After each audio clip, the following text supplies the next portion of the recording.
அமைஞ்சிரும். இதே இடத்துல செவ்வாய் கேது பார்வை.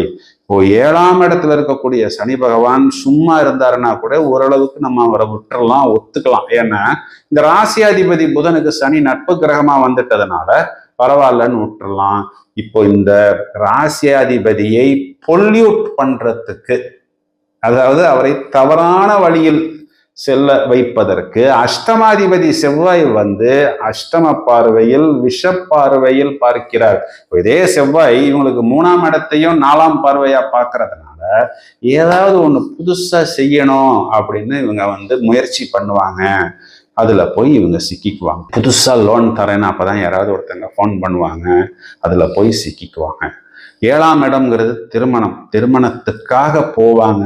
போனதுக்கு அப்புறமேட்டு தான் தெரிய வரும் அந்த நபர் ஆல்ரெடி மேரேஜ் ஆனவரு இப்போ செகண்ட் ஹேண்டு நம்மளை ஏமாத்தி மேரேஜ் பண்றாரு.